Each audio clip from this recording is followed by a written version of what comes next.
주관적 인지장애는 본인이 느끼기에는 확실히 내가 기억력에 문제가 생겼다라고 생각하는데 옆에서 보기에는 그 정도는 괜찮지 않아? 라고 얘기를 한다든지 인지기능 검사를 했을 때도 정상으로 나오시는 단계를 말합니다. 인지기능 검사에서 정상으로 나오기 때문에 병원에서도 굳이 더 검사하지 않으셔도 돼요 라는 말을 듣기 쉬우시고요. 그래서 별일 없나 보다라고 생각하고 가볍게 지나가시다가 나중에 경도인지장애로 발전하는 단계가 있기 때문에 이 단계를 상당히 중요하게 생각해 주셔야 됩니다.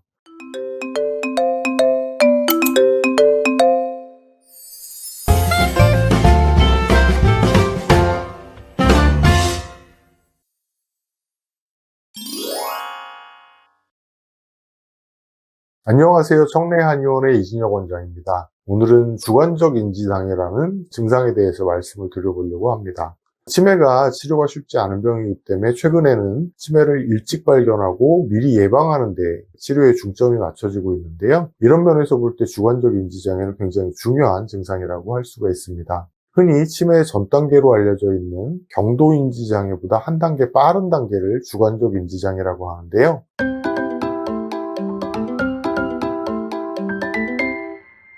건망증과 경도인지장애 사이쯤에 있는 증상이라고 생각하실 수 있을 것 같습니다. 주관적 인지장애는 본인이 느끼기에는 확실히 내가 기억력에 문제가 생겼다라고 생각하는데 옆에서 보기에는 그 정도는 괜찮지 않아? 라고 얘기를 한다든지 인지기능 검사를 했을 때도 정상으로 나오시는 단계를 말합니다. 인지기능 검사에서 정상으로 나오기 때문에 병원에서도 굳이 더 검사하지 않으셔도 돼요 라는 말을 듣기 쉬우시고요. 그래서 별일 없나 보다라고 생각하고 가볍게 지나가시다가 나중에 경도인지장애로 발전하는 단계가 있기 때문에 이 단계를 상당히 중요하게 생각해 주셔야 됩니다. 주관적 인지장애는 본인이 느끼기에는 확실히 문제가 있다고 느껴지는데 옆에서 검사를 했을 땐 나오지 않는 단계거든요. 그렇다면 건망증과 차이는 어떤 것인지 알아보고 이런 증상이 있을 때는 검사를 다시 한번 해봐야겠구나 라고 생각해 주셨으면 좋겠습니다.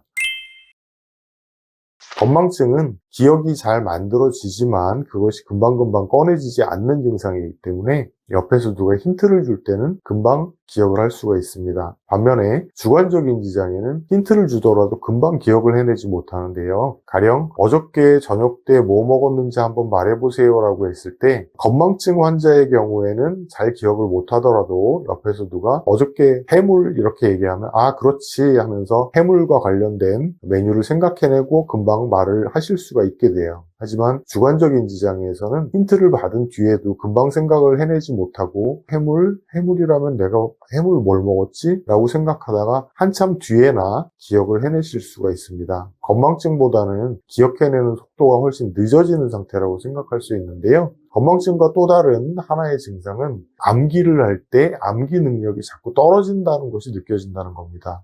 예전 같으면 한 번 보고 나서도 기억할 수 있는 것들을 두 번, 세 번 확인을 해야 되고 또 잊어버려서 다시 두 번, 세 번 확인을 해야 기억을 할 수 있다면 주관적 인지장애일 가능성이 높습니다. 주관적 인지장애를 본인이 테스트할 수 있는 방법으로는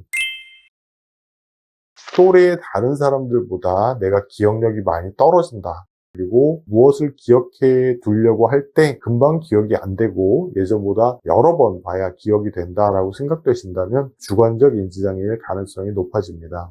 주관적 인지장애를 그대로 방치할 경우에는 치매의 전 단계라고 하는 경도인지장애로 가는데요. 경도인지장애 단계까지 가게 되면 그때는 힌트를 주더라도 무엇인가를 기억하기가 힘든 상황이 됩니다. 가령 주관적 인지장애와 경도인지장애를 비교한다면 주관적 인지장애는 힌트를 주게 되면 시간이 좀 걸리더라도 그것을 기억해낼 수 있지만 경도인지장애는 힌트를 주더라도 그것을 기억 못할 뿐 아니라 사건 자체를 잊어버리는 경우들이 생깁니다. 주관적 인지장애 역시 경도인지장애와 마찬가지로 베타아밀로이드가 문제를 일으키는 것이라고 알려져 있습니다. 그래서 주관적 인지장애 환자의 30%에서 50% 정도가 베타아밀로이드가 이미 뇌에 많이 축적된 단계라고 알려져 있습니다. 거꾸로 얘기한다면 베타아밀로이드가 얼마나 축적되어 있는지 알 수 있다면 인지기능 검사에서 나오지 않더라도 주관적 인지장애를 알 수 있다는 것인데요. 최근에는 혈액검사를 통해서도 베타아밀로이드 수치를 알 수 있으니까 평소에 본인이 기억력이 많이 떨어진 것 같다. 그리고 뭔가를 기억하려면 굉장히 시간이 많이 걸린다라고 생각되신다면 이런 검사들을 받아보시는 것도 좋겠습니다.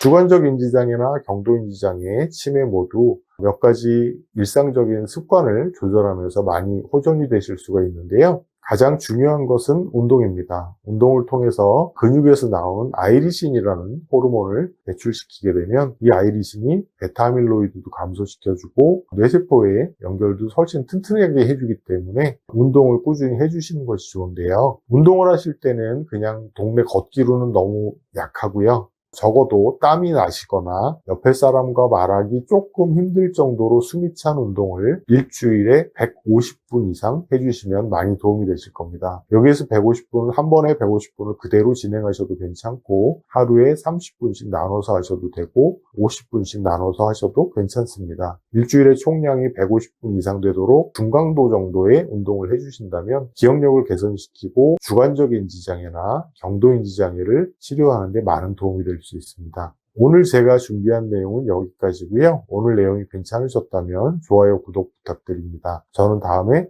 좀 더 도움이 될 수 있는 내용으로 돌아올 수 있도록 하겠습니다. 감사합니다.